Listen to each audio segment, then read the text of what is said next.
அனைவருக்கும் வணக்கம். சக்தியும் நானும். இன்று உங்களுக்காக நான் கொண்டு வந்திருக்க பதிவு என்ன அப்படின்னு பார்த்தீங்கன்னா, நாம் அனைவரும் அறிந்த அதனுடைய சிறப்பு, சக்தி என அனைத்தையும் தெரிந்த ஒரு மந்திரம். அந்த மந்திரத்தை பற்றியும் அதில் இருக்கிற ஒரு சூட்சமம் பற்றியும் தான் இந்த பதிவில் நீங்கள் பார்க்க போகிறீங்க. நம்ம சேனல் இது வரைக்கும் சப்ஸ்கிரைப் பண்ணவங்க அனைவருக்குமே நன்றி.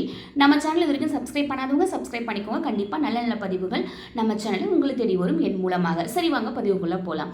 அது என்னங்க ஒரு பெரிய மந்திரம், அந்த மந்திரத்தில் என்னங்க அப்படி சிறப்பு இருக்குது அப்படின்னு பார்த்தீங்கன்னா, நாம் அனைவரும் அறிந்த, நம் அனைவருக்குமே நன்கு தெரிந்த ஒரு சக்தி வாய்ந்த மந்திரமாக இப்போ காலகட்டத்தில் இருக்கிறது இந்த வேல்மாறல் மகா மந்திரம் இல்லைங்களா?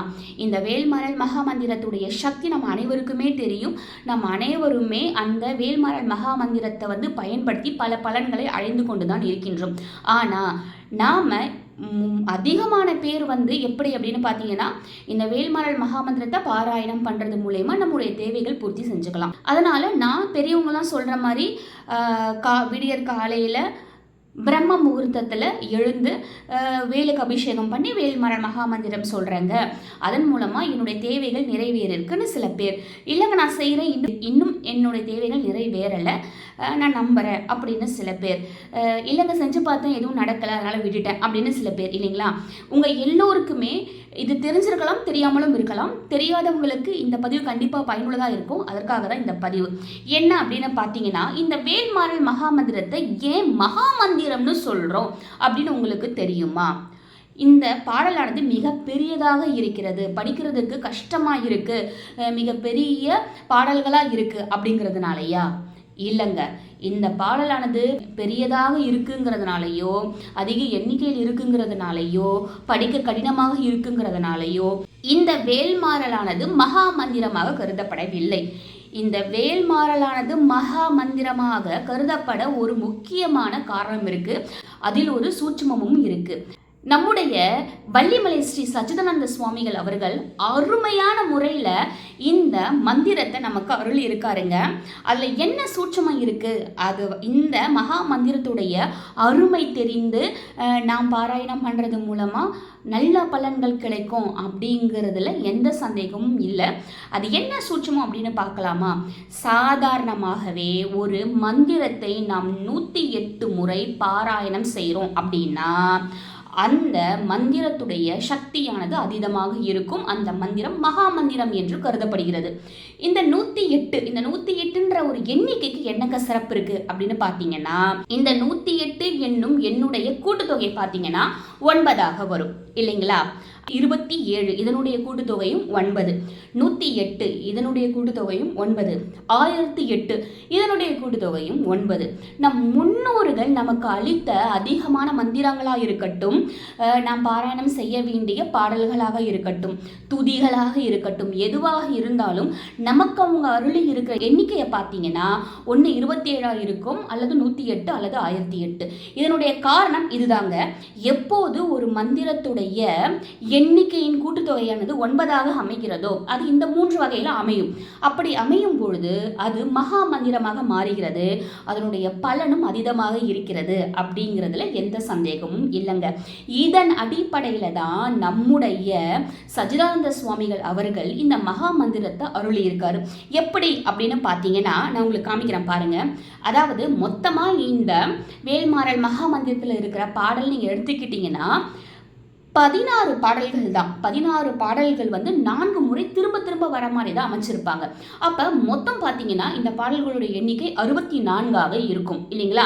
சரி, இந்த 64 இதை தவிர்த்து இந்த திருத்தணியில் உயிர்த்தொருளும் ஒருத்தன் மலை விருத்தன் என துளுத்திலூரை கருத்தமையில் நடத்துகுகன் வேலே அப்படிங்கிற இந்த 4 வரி பாடலை நாம் ஆரம்பிக்கும் பொழுது 12 முறையும் முடிக்கும் பொழுது 12 முறையும் பாராயணம் செய்வோம். அப்போ இது ஒரு 24 வந்துடுது இல்லைங்களா? 64 24 மொத்தம் எத்தனை ஆச்சு? 88 ஆச்சுங்களா? இப்போ இந்த 64 பாடல்களையும் நம்ம பாராயணம் செய்யும் பொழுது ஒவ்வொரு பாடலை முடித்தோம் நம்ம இந்த திருத்தணியில் உயிர்த்தருளும் பாடலை திரும்ப திரும்ப நம்ம பாராயணம் செய்வோம். அதனால் 64 முறை இந்த திருத்தணி எழுதித்தரும் பாடலையும் நம்ம வந்து பாராயணம் செய்கிறோம். அப்போ இதோட 64 சேரும் பொழுது 88, 64, 152 வந்துருச்சுங்களா? இந்த 152 பாடல்கள் இருக்கா? இந்த மகாமந்திர பாடலை நம் பாராயணம் செய்யும் பொழுது எடுத்த உடனே வந்து இந்த மகாமந்திர பாடல்குள்ளே நம்ம போகவே கூடாது, போகவும் மாட்டோம். முதல்ல நாம் செய்கிறது விநாயகருடைய துதியை பாடிட்டு தான் நம்ம இந்த மகாமந்திரத்திற்குள்ள போவோம் இல்லைங்களா? விநாயகருடைய துதி 1. அப்போ ஏற்கனவே நாம் பாராயணம் செய்கிற 152 பாடலோட விநாயகருடைய ஒரு பாடலும் சேர்ந்து அவருடைய துதி 1 சேர்ந்து 153 மாறுகிறது. இந்த 153 இந்த 153ங்கிற என்னுடைய கூட்டுத்தொகை என்னங்க? 1 + 5 + 3 9 வந்துடுதுங்களா? இந்த எண்ணுடைய கூட்டுத்தொகையானது 9.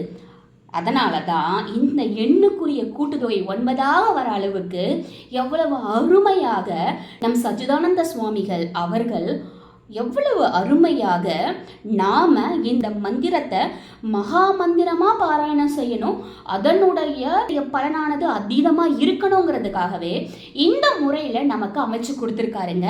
இந்த முறையில் நாம் பாராயணம் செய்யும் பொழுது அதனுடைய பலனானது நமக்கு சரியானபடி வந்து சேர்கிறது இல்லைங்களா? அவ்வளவு அற்புதமான ஒரு சூட்சமம் இதுக்குள்ளே இருக்குது அப்படிங்கிறது உங்களுக்கு இதுக்கு முன்னாடி தெரியுமா? உங்களுக்கு இது தெரியும் அப்படின்னா கமெண்ட் பண்ணுங்கள். புதுசாக இருக்குது அப்படின்னாலும் எனக்கு கமெண்ட் பண்ணுங்கள். உண்மையாகவே ஒரு மந்திரமானது 108 தடவை ஒலிக்கப்படும் பொழுது அதனுடைய சக்தியானது அதீதமாக இருக்குங்க. அதனால தான் நம்முடைய முன்னோர்கள் வந்து சாதாரண ஒரு வரி மந்திரமோ இல்லை துதியோ அல்லது 4 வரி மந்திரமாக கூட இருக்கட்டும், அந்த மந்திரத்தை நீங்கள் 108 முறை சொன்னீங்கன்னா அதனுடைய பலன் அதீதமாக இருக்கும்னு சொல்கிறதுக்கான காரணம் அதனால தாங்க. சாதாரணமாகவே இந்த எண் அமைப்பு வச்சுருக்காங்க 27, 108, 1008. இந்த எண்ணிக்கையில் தான் நம்முடைய முன்னோர்கள் நம்மை இந்த மந்திரங்களை பாராயணம் பண்ண வச்சுருக்காங்க. அதன் அடிப்படையில் நாமும் அதை பின்பற்றி தான் வந்துட்டு இருக்கோம். தெரிஞ்சோ தெரியாமலோ நாம் இதை செஞ்சுக்கிட்டு தான் இருக்கோம். சாதாரணமாகவே ஒரு மகா மந்திரம் அப்படிங்கிறது 108 அந்த எண்ணிக்கையை வந்து தாண்டி இருக்கணும். தாண்டி இருக்குங்கிற பட்சத்தில் அது மகாமந்திரமாக கருதப்படுகிறது. இதனுடைய எண்ணிக்கையை பார்த்தீங்கன்னா 153 மாறிடும். அதனுடைய கூட்டுத்தொகை 9 வரும். சாதாரணமாக நீங்கள் 27 முறை சொல்லும் பொழுது அது 9 முறை சொல்லதற்குரிய அந்த எண்ணிக்கைக்குரிய ஒரு சக்தியானது, அந்த எண்ணிக்கைக்குரிய பாசிட்டிவான ஒரு வைபானது நமக்கு கிடைக்கும். ஆனால் ஒரு மந்திரத்தை நம்ம மகாமந்திரம்னு சொன்னோம்னா அது 108 முறையை தாண்டி இருக்கணும். அதன் காரணமாகவும் இந்த மகாமந்திரமானது, அதாவது நம் வேல்மாறல் மகாமந்திரமானது சிறப்பான ஒரு மகாமந்திரமாக நமக்கு அருளப்பட்டிருக்கு ஸ்ரீ சச்சிதானந்த சுவாமிகள் அவர்களால். எவ்வளவு அருமையான முறையில் அவர் அமைச்சு கொடுத்துருக்காரு பாருங்க, நம் வாழ்க்கையை முன்னேற்ற பாதையில் இட்டு செல்ல. இது போன்ற சிறப்பை தெரிஞ்சு நாம் ஒரு மந்திரத்தை பாராயணம் செய்யும் பொழுது அதனுடைய சக்தியானது அதீதமாக இருக்கும். நான் ஏற்கனவே சொன்ன மாதிரி தான் ஒரு மந்திரத்தோட சக்திங்கிறது எங்கே இருக்குது அப்படின்னா அதை நம்ம எவ்வளவு அதை பற்றிய புரிதலுடைய அதனுடைய சிறப்போட அம்சத்தோட நாம் தெரிந்து அதை பாராயணம் செய்கின்றோமோ அப்போ தான் அதனுடைய சக்தியானது அதீதமாக இருக்கும். ஏதோ சொல்கிறேன் ஏதோ படிக்கிறேன்னுட்டு காலைல எழுந்து குளிச்சுட்டு உட்காந்து படிச்சுட்டு மூடி வச்சிட்டோன்னா அதில் வந்து எந்த ஒரு பலனுமே கிடையாது. நாம் பாராயணம் செய்யும் பொழுது அதனுடைய சக்தி எப்படிப்பட்டது, அது எவ்வளவு அற்புதமான ஒரு மந்திரம், நம்மை ஐயனுடைய அருகில் கொண்டு செல்லக்கூடிய மந்திரம், நாம் ஐயனை மானசீகமாக அவருடைய திருவடிகளை தொடுவதற்கு நமக்கு ஒரு பாலமாக இருக்கின்ற மந்திரம் அப்படிங்கிற விஷயத்தை நாம் தெரிஞ்சால் ஒழிய நம்மால் இந்த மந்திரங்களை கையாளவும் முடியாது, சரியாக நமக்கு தேவையான பலனும் கிடைக்காது. அப்படி செஞ்சால் மட்டுமே, இப்படி அனைத்து சிறப்புகளும் தெரிந்து நாம் செய்தால் மட்டுமே இந்த மந்திரத்துடைய பலன்கள் அனைத்தும் நமக்கு வந்து சேரும். நாம் நம் வாழ்வில் நல்லபடியாக முன்னேற முடியும். நிறைய பேர் நினச்சிட்டு இருப்பீங்களே, நான் செய்கிறேன் எனக்கு கிடைக்கல, நான் செய்கிறேன் விட்டுட்டேன், எனக்கு கிடைக்கல அதனால் விட்டுட்டேன். உங்களுக்கெல்லாம் இந்த பதிவு கண்டிப்பாக ஒரு மோட்டிவேஷனாக அமைஞ்சிருக்கும்னு நினைக்கிறேன். இனி நீங்கள் செய்கிறதுக்கு மறுபடியும் ஆரம்பிங்க. ஆனால் செய்யும்பொழுது இதனுடைய சக்தி, இதனுடைய அற்புதம் என்ன அப்படிங்கிறத புரிஞ்சு நீங்கள் செய்ய கண்டிப்பாக உங்களுக்கு நல்ல பலன் கிடைக்கும். உங்களுடைய வாழ்க்கையில் நீங்கள் நல்லபடியாக முன்னேறுவீங்க. உங்களுடைய வேண்டுதல்கள் அனைத்துமே நிறைவேறும்.